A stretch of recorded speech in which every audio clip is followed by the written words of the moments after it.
Hey crazies, whenever someone starts talking about an expanding universe, there's always at least one person asking this. What is it expanding into?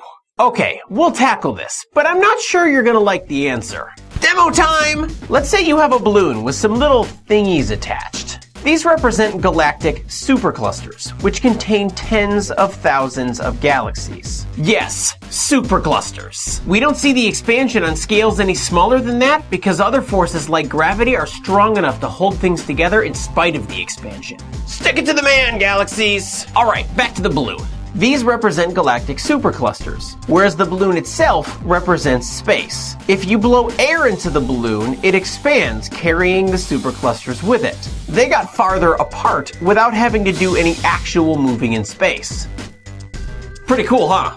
Well, hold up a sec. There are a few problems with this demo. First, we're representing our three-dimensional space on a two-dimensional balloon surface. The balloon demo is one dimension short, so it really only represents a slice or cross-section of the universe. But then again, we drop from 3D to 1D in space-time diagrams all the time, and nobody questions it. The second problem is the expanding balloon has curvature. Positive curvature.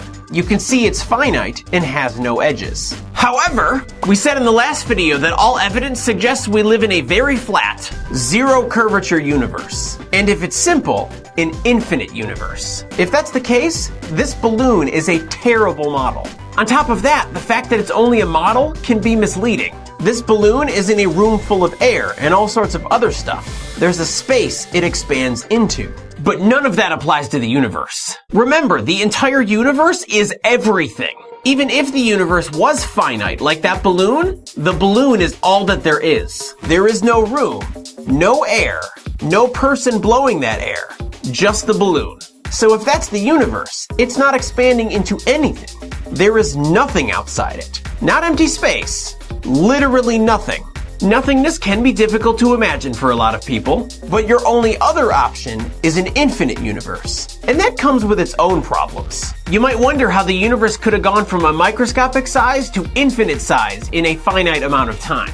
Well, it couldn't have. If the universe is infinite, then it always was, for all measurable time. What? No, for real. While it is true that everything we can see was at one time the size of a microscopic speck, everything we can see is just our observable universe, not the entire universe. And if the universe is infinite, it solves our nothingness issue, because the universe can just expand into itself. As space stretches, we get more and more space. But if space is infinite, that's just more and more infinity. When you run the clock in reverse, a similar thing happens. As space contracts, you just have less and less infinity. But infinity is infinity, no matter how small.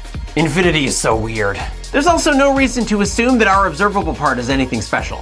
No matter where you are in this infinite universe, you'll see an observable part that's about the same size, with you at the center. Further into the past, that bubble was a lot smaller, denser, and hotter. But that was true everywhere. In an infinite universe, there is no edge, there is no center, and the Big Bang happened everywhere, which kind of bothers me a little. If the universe is infinite and nowhere is special, does that mean there are an infinity of me's somewhere out there beyond the cosmic horizon? Am I wasting my time cloning when I should just be inventing faster than light travel? I didn't realize I was gonna get to be on camera. If there are infinite possibilities, why does it all look the same? What do you think? Are there infinite copies of all of us? Let me know in the comments. Thanks for liking and sharing this video. Don't forget to subscribe if you'd like to keep up with us. And until next time, remember, it's okay to be a little crazy. Hey, this is where I normally do comment responses from the previous video, but they were so good I just turned them into this entire video.